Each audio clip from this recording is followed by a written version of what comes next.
হ্যাঁ, এটা কিন্তু ঠিক কথা দাদু ভাই, তোর খুব অন্যায়। কেন তুই গান করিসনি? তুই কাউকে শিখিয়ে পড়িয়ে দিতে হবে? নে গান ধর তো, সরো। ঠাম্মি তুমি এখন ওকে কেন খেপাচ্ছ বলো তো? আচ্ছা অর্জুন, এর মধ্যে খেপানোর কি হলো? একটা গানই তো গাইবি। আচ্ছা, এত সবকিছুর পরে নতুন করে তোদের দুজনের বিয়ে হলো, একটা গ্র্যান্ড পার্টিও তো ডিমান্ড করে। কারেক্ট। আচ্ছা ডিমান্ড যদি করে তাহলে পার্টিটা হয় উচিত। সবাই মিলে ঠিক করো পার্টি কবে। উইকেন্ডে কর। হ্যাঁ, লেট নাইট পার্টি হলে কারে কোনো অসুবিধাই হবে না। দাঁড়াও দাঁড়াও, এখন আমার ছুটির কোনো ঠিক নেই।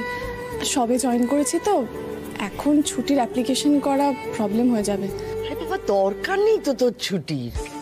উইকে তো একটা দিন ছুটি পাসই, তাহলেই হবে। ওই দিনই পার্টি হবে, ব্যাস পার্টি ফাইনাল। দাদু ভাই, তুই তোর বন্ধুদের না নিমন্ত্রণ করে দে, আর বাকিটা আমরা ম্যানেজ করে নিচ্ছি। একদম ঠিক বলেছো মা। ওই দিন আমরা একটা প্রেস মিট করবো, সবার সব কনফিউশন দূর করে দেবো, ঠিক আছে? এখন আবার কে এলো? মনে হচ্ছে বৌদি চলে এসেছে। বৌদি এসছে।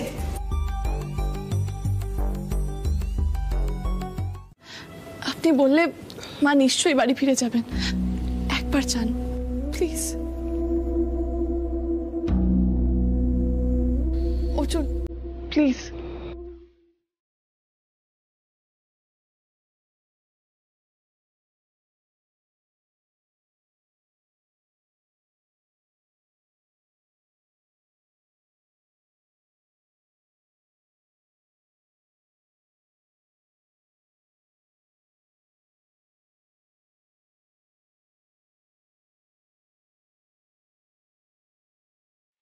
বাড়িতে ফিরে চলো মা।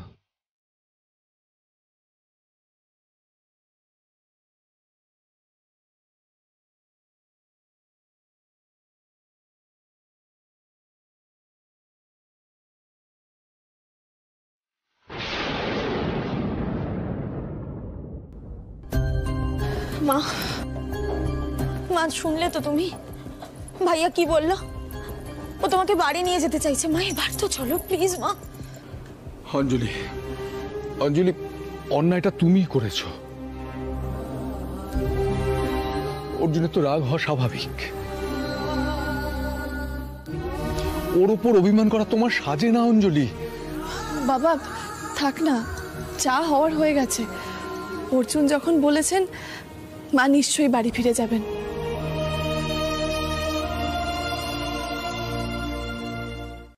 ঠাকুর, আমার বড় বৌমাকে একটু সুমতি দাও ঠাকুর। ওর সুমতি ফিরে এলেই আমার পরিবারে আবার শান্তি ফিরে আসবে। আমার পরিবারে অশান্তির কারণ তো আর কিচ্ছু নেই। এবার একটু দেখো ঠাকুর, অনেক হয়েছে, এবার যেন একটু ভালো হয়।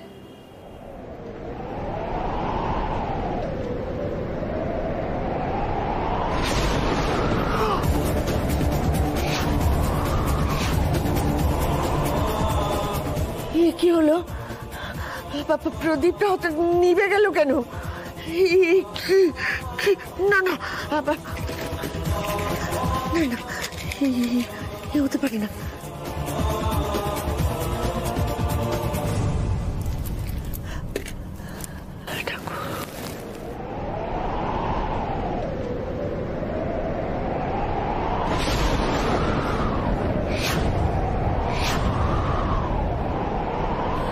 ঠাকুর, ঠাকুর কিসের সংকেত দিচ্ছ তুমি? আমার তুমির আর কোনো পরীক্ষা নিও না ঠাকুর, দোহাই তোমার। এবার মেয়েটাকে রেহাই দাও, রেহাই দাও ঠাকুর, তুমি রেহাই দাও।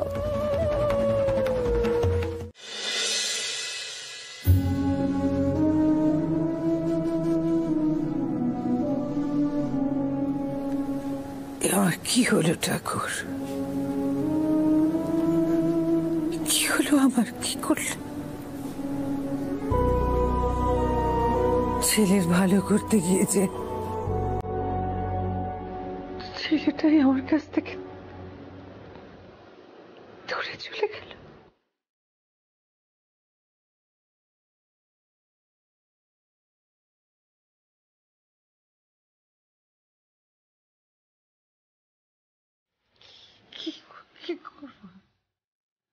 কি করবো আমি?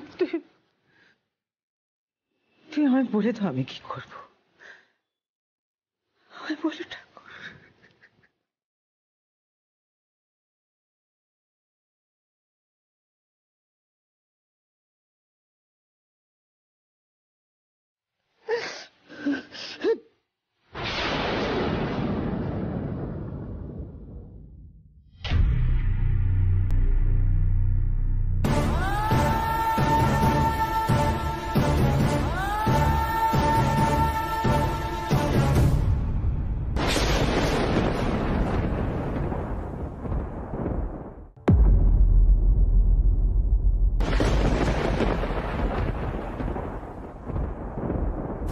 একটা জিনিস চাইবো মা, আমার ছেলেটাকে আমার কাছে ফিরিয়ে দেবে তুমি? অর্জুন যদি আমার থেকে দূরে চলে যায় তাহলে তো আমি। বৌদি, ও বৌদি,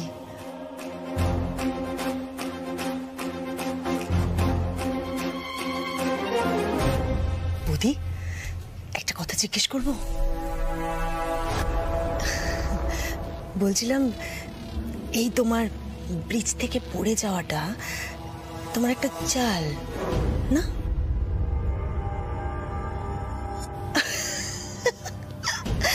আমি ঠিক ধরেছি আমি। আরে আমি তো জানি তুমি যখন করেছো কিছু একটা ভেবেচিন্তেই করেছো। কিন্তু বৌদি এদিকে তুবড়ি কিন্তু তোমার সবটা নিয়ে নিল। হ্যাঁ, সবটা একেবারে জাঁকিয়ে বসেছে। আমি কিন্তু ছেড়ে কথা বলিনি। হ্যাঁ, তুমি চলে যাওয়ার পরে আমি আচ্ছা করে তুবড়িকে কথা শুনিয়েছি, সবার সামনেই শুনিয়েছি, বাড়ির সবাই শুনেছে। তুমিও জানতে পারবে, দেখবে তোমায় বলবে। বুঝিয়ে দিয়েছি আমার সঙ্গে হম্বি তম্বি করা না অত সোজা নয়। আরে আমি তো জানি তুমি ফিরবে, আর তুমি ফিরলে তুবড়ি আর পার পাবে না, তাই না বৌদি? আচ্ছা বৌদি, তোমার নতুন প্ল্যান রেডি তাই তো? হ্যাঁ, মানে তুমি তুবড়িকে পাল্টা জবাবটা দেবে তো নাকি? বৌদি এই তুবড়িকে না তাড়ালে তোমার কিন্তু বাকি সবটা শেষ হয়ে যাবে। হ্যাঁ, যা আছে সব শেষ করে দেবে। এ বাবা, লাগানি বাগানি বিচ্ছিরি দিদা।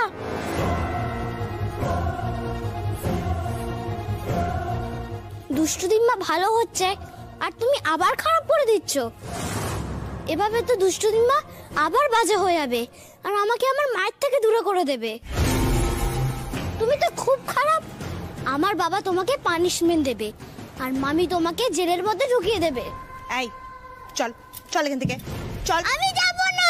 চল, আমি যাব। চল, আমি যাব না। এখান থেকে যাও। বাবা, মা, মামি, মনে যা আছে বলে দিন, দেখবেন হালকা লাগছে।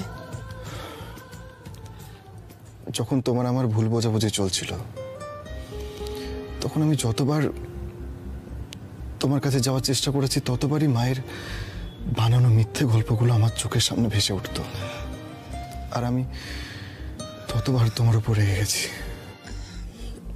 অর্জুন, সেসব তো এখন মিটে গেছে। এখন যতবার আমি ভাবছি মায়ের সবকিছু ভুলে মাকে দেখতে যাব, ততবারই মায়ের আসল রূপটা আমার চোখের সামনে ভেসে উঠছে। আমার মায়ের ওপর তত বেশি রাগ হচ্ছে, লজ্জা করছে নিজের ওপর। দেখুন, মা যে আপনার আর দিদির ক্ষতি চেয়েছেন এমনটা কিন্তু নয়। মার মেইন প্রবলেম ছিলাম আমি আর অনুরূপদা। ওনার ইগোর জন্য উনি বারবার ভেবেছেন যে অনুরূপদা দিদিকে ভালো রাখতে পারবেন না, আমি আর আপনি সুখী হতে পারবো না। পুরো ব্যাপারটা ওনার ইগো আর সন্তানদের প্রতি ওভার প্রোটেকশনের জন্য।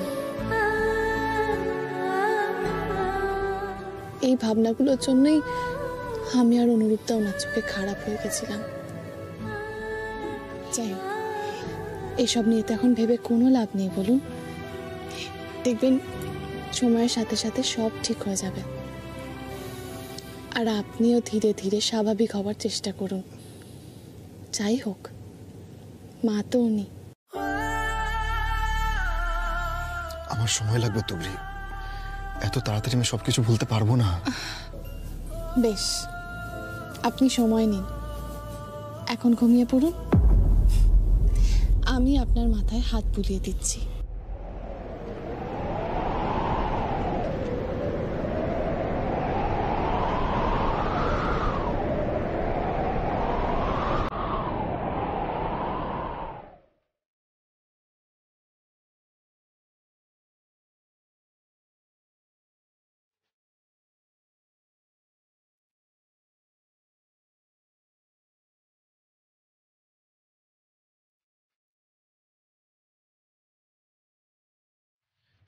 আমি অনেক ভাগ্য করে তোমাকে পেয়েছি তুবড়ি।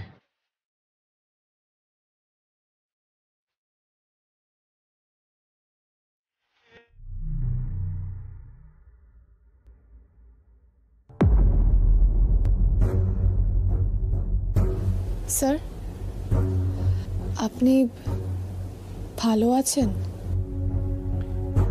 হ্যাঁ, পায়ের ব্যথাটা বেশ কম আছে, ভাবছি কয়েকদিন অফ নেব। আমি সেই ভালো থাকার কথা বলছি না স্যার, মন ভালো আছে। স্যার, আপনার মেয়ে কেমন আছে? খোঁজ খবর নিয়েছিলেন? ও এখন অন্য রাজ্যের সংশোধনাগারে আছে, আশা করবো যে ওখান থেকে একজন ভালো মানুষ হয়ে ফিরুক, আর অন্য মানুষ। সেই দিনের অপেক্ষায় আছি আমি বাবা হিসেবে। নিজেকে কখনো একা মনে করবেন না স্যার, যে কোনো রকম প্রয়োজন অপ্রয়োজনে আপনি আমায় ডাকবেন, আমি আছি স্যার। আসি স্যার, মর্নিং শিফট আছে। মা, তুবড়িকে দেখছি না কেন? তুবড়ি কোথায় গেল? ওর তো আজ মর্নিং শিফট, ফিরতে ফিরতে দুপুর হয়ে যাবে। সে কি রে, তোরা কি বেরোচ্ছিস? হ্যাঁ ঠাম্মি, একটু কাজ আছে। জুজু রইলো তোমাদের কাছে। সে তো বুঝলাম, কিন্তু এখন হঠাৎ কিসের কাজ? ওই আসলে বাড়িটা এতদিন ধরে তালা দেওয়া রয়েছে, তাই একটু গিয়ে দেখবো কি অবস্থা। লোক লাগিয়ে যদি কাজ করাতে হয় তাহলেও কতটা সময় লাগবে সেটা জানতে হবে আর কি। ঠাম্মি, দুপুরের মধ্যে হয়তো ফিরতে পারবো না। এই যে, তুমি কিন্তু দুষ্টুমি করবে না, হ্যাঁ? আর পাকা পাকা কথা একদম বলবে না, কেমন? বেশ বেশ, যা দেখে আয়। আচ্ছা, বড় বৌমাকে কেউ চা দিয়েছে? হ্যাঁ মা, তুবড়ি আমাকে বলে গেছিল নিচে ডেকে দিদিকে সকলের সাথে চাটা দিতে। আমি ডাকতেও গেছিলাম, কিন্তু দিদি আসতে চাইলো না, তাই আমি ঘরেই চাটা দিয়ে এসেছি। থাক ছোট বৌমা, ওকে ওর মতো থাকতে দাও। সময়ের সাথে সাথে দেখবি সব ঠিক হয়ে যাবে। আমরা এখন আসি? হ্যাঁ হ্যাঁ, সাবধানে যেও। হ্যাঁ, দুর্গা দুর্গা দুর্গা দুর্গা।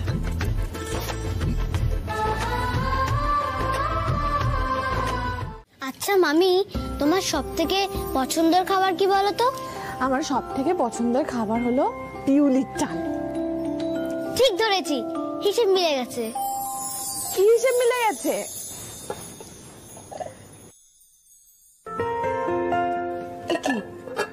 এই বাড়িতে তো কেউ পিউলির ডাল খায় না। এই জন্যই তো বলছি হিসেব মিলে গেছে। আচ্ছা, তুমি আরো কয়েকটা ইনফরমেশন দাও তো। কি ইনফরমেশন বলো? এটাই যে তোমার পছন্দের খাবার নিয়ে মামা কিছু জানে? সেটা তো জানি না, কখনো বলেছি হয়তো, খেয়াল নেই।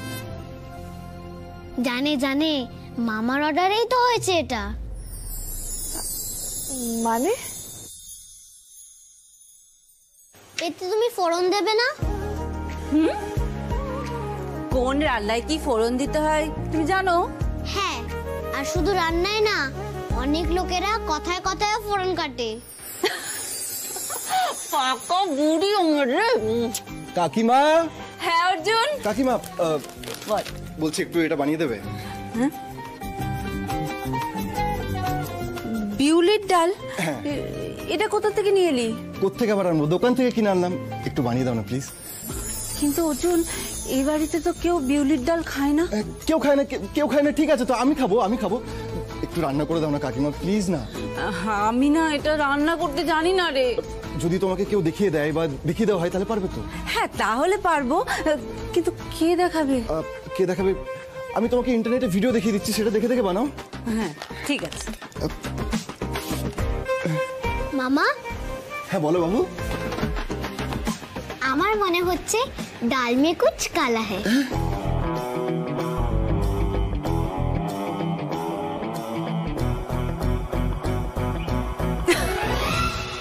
জুজু, তোমার মামা কোথায়? বাড়ি ফেরার পর তো তাকে দেখছি না। অফিসে গেছে। কি কোনো কাজের জন্য গেছে? অফিস গেছেন? তুমি যাও, সবাইকে ডাইনিং এ আসতে বলো, আমি আসছি। ঠিক আছে।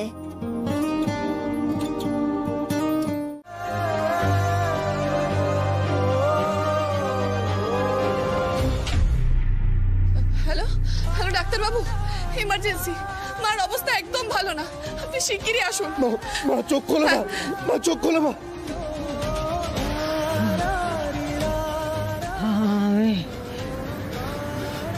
আমি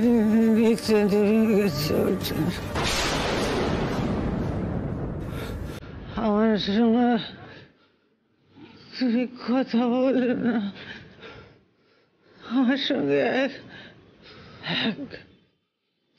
টেবিলে বসে খাওয়াতেন,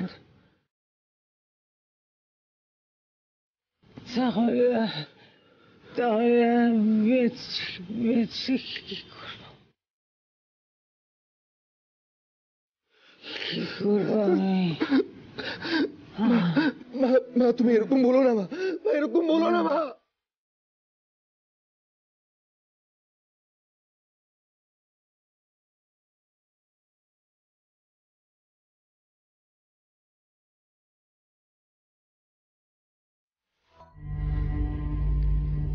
না তুবড়ি, আমার ভুল বুঝেছি। বাড়ির সবাই যদি আমার উপর রাগ করেও থাকে তাহলে আমাকে সহ্য করতে,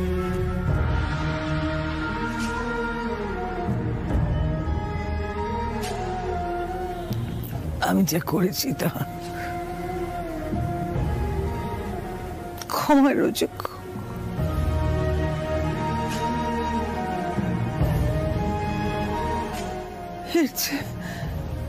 এর চেয়ে তুবড়ি যদি আমাকে আইনের শাস্তি দিত সেটা আমার জন্য অনেক বেশি ভালো হতো, কিন্তু তা না করে আমাকে অনেক বড় শাস্তি দিয়েছে তুবড়ি। এটা অনেক বড় শাস্তি। মা তুমি এসব কথা কেন বলছো? আবার কেন বলছো মা এসব কথা? মা তুমি আমাকে বলেছে এসব দুঃস্বপ্ন ভেবে ভুলে যেতে। আমি আর কিছু মনে রাখছি না মা, আমি সব ভুলে যাবো মা, আমি সব ভুলে যাবো মা, আমি সব ভুলে যাবো। তুমি শুধু কষ্ট পেও না মা, প্লিজ কষ্ট পেও না।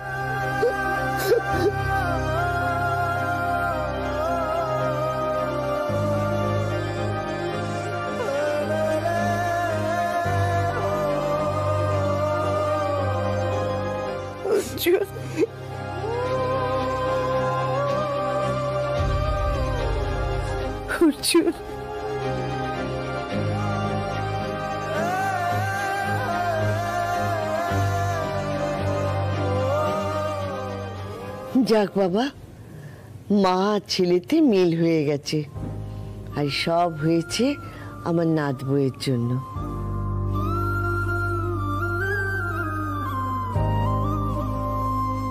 বড় বৌমা, সুযোগ কিন্তু জীবনে একবারই আসে মা, আর ভুল করো না।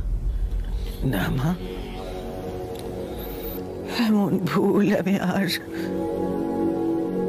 কখনো করব না। পূর্ণিমা কবে মা? গা হাত পা যেভাবে ব্যথা হচ্ছে তাতে তো মনে হচ্ছে দুদিনের মধ্যেই পূর্ণিমা পড়বে। ঠাম্মি, আমি বলছিলাম তুমি তো এই পঞ্জিকা লেখার ব্যবসাটা করলেই পারতে। এই চুপ করলি? আচ্ছা তুই আমার সঙ্গে বাজি রাখ, যদি দুদিনের মধ্যে পূর্ণিমা পড়ে তাহলে আমি যা চাইবো তোকে তাই দিতে হবে। বাজি? তুমি যা চাইবে আমি তোমাকে তাই দেবো। ঠিক একদম। আচ্ছা আচ্ছা আচ্ছা, বেশ বেশ বেশ। ঠাম্মা, তুমি তোমার ফোনটা দাও তো। দাও ফোনটা দাও। এই নে। আমি দেখে দিচ্ছি কবে পূর্ণিমা।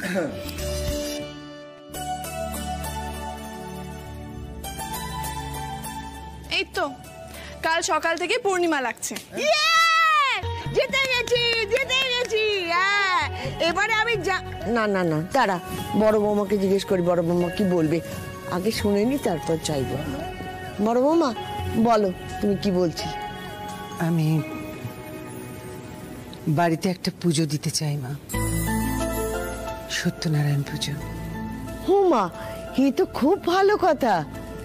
সবকিছু নতুন করে শুরু করবার আগে বাড়িতে একটা পুজো হওয়া খুব দরকার। পুজো মানে তো তাহলে অনেক কাজ, আমাদেরকে লিস্ট করতে হবে তো। ধুস, আরে আমাদের বাড়িতে 12 মাসে 33 পার্বণ, খুঁজে দেখোগে যাও 98খানা লিস্টই পাবে, তারই একটা নিয়ে চলে যাবো রে বাবা।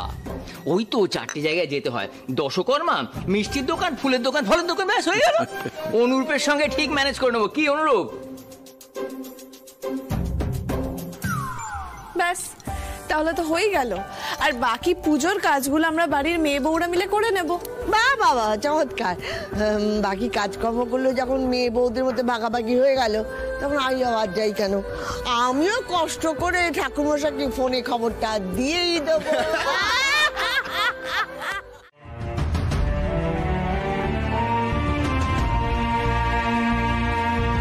এই নতুন দায়িত্ব কাঁধে নিয়ে আমি আর নতুন করে ভুল করতে চাই না, তাই এই দায়িত্ব আমি তুবড়িকে দিতে চাই। তাছাড়া আমি সত্যি বলছি তো, আমি ক্লান্ত। আমি এবার মুক্তি পেতে চাই। বেশ, তুমি যেটা চাইবে তাই হবে। আমি চাই তুবড়ি এই দায়িত্ব নিক, ও পারবে সামলাতে। তুবড়ি,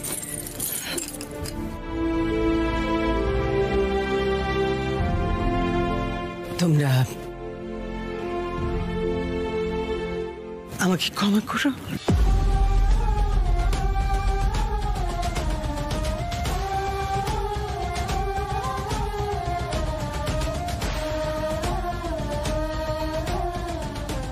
আমি কৃতজ্ঞ মায়ের কাছে, এটা তো আমার পরম প্রাপ্তি, কিন্তু এই দায়িত্ব আমি নিতে পারবো না। পারবি না? না বাবা। কেন রে নাথবু? বড় বৌমা তো ঠিক কথাই বলেছে। তাছাড়া সত্যি তো ও বেচারা তো বিশ্রামের প্রয়োজন। জানি ঠাম্মা, কিন্তু এই দায়িত্ব আমি নিতে পারবো না। আমি জানি মা এই সংসারের জন্য অনেক কিছু করেছেন। মা যদি নাও পারেন তাহলে আরেকজন আছে যিনি ঠিক পারবেন।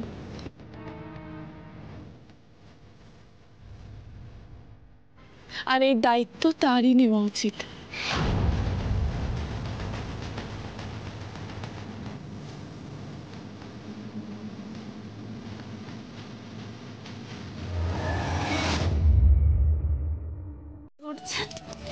তুমি একদম টেনশন করো না, আমি আছি তো। আমি তোমায় সব মনে করিয়ে দেব। ভয় পাস না সুধা, তুবড়ি সব পারে। তুবড়ি যখন আমার মতন একজন মানুষকে বদলে দিতে পারে, তাকে সোজা রাস্তায় নিয়ে আসতে পারে, ভালো করে দিতে পারে, তখন তুবড়ি পাশে থাকতে তোর কোনো ভয় নেই। তুই ঠিক পারবি।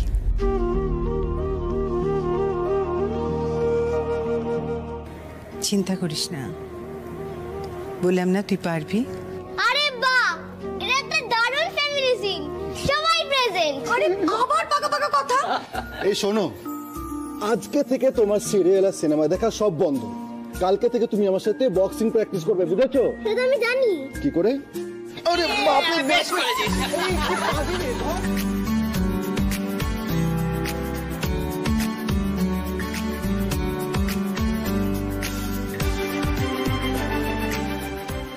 করেছিস। উফ, যাক বাবা, অনেক ঝক্কির পরে বাড়িটা আবার আনন্দে মেতেছে। অর্জুন,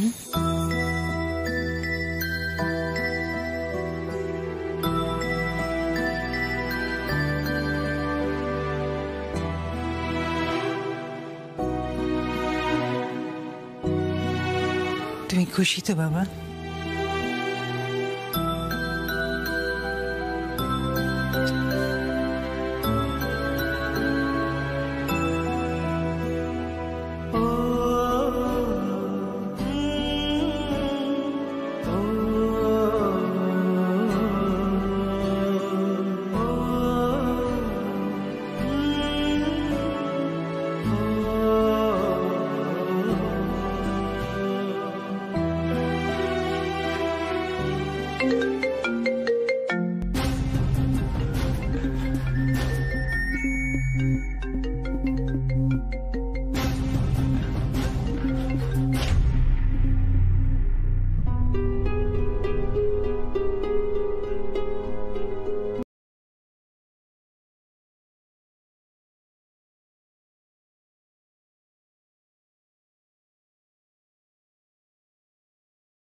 হাজিরা খাতায় লাল কালির দাগ পড়বে।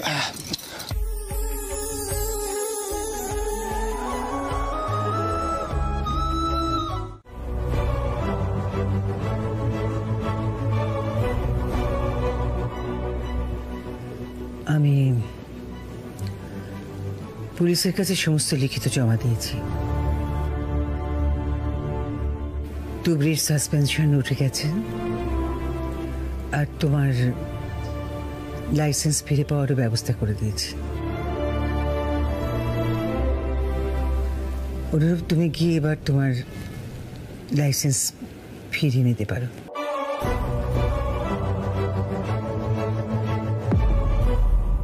লাইসেন্স নিয়ে আবার কাজে জয়েন করো। অনুরূপ আমি বোকা ছিলাম, তাই তোমাদের সকলকে দূরে সরিয়ে রেখেছিলাম।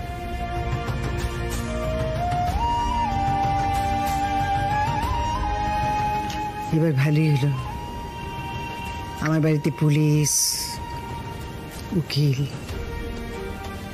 দুই রইল, আর চিন্তা কি? আর ক্রিমিনাল কে হবে? তুমি? এই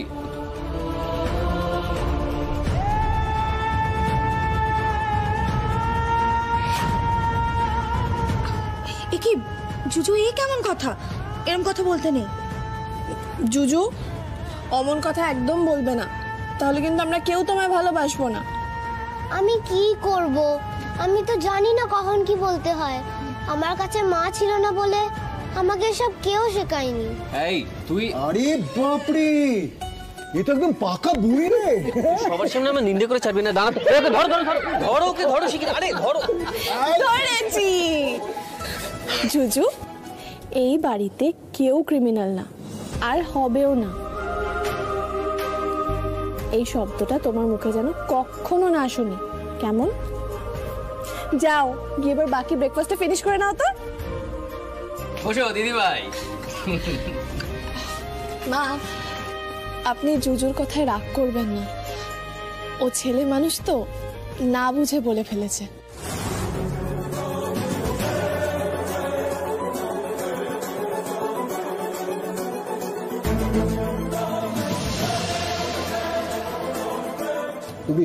চল এবার আমরা বেরোই।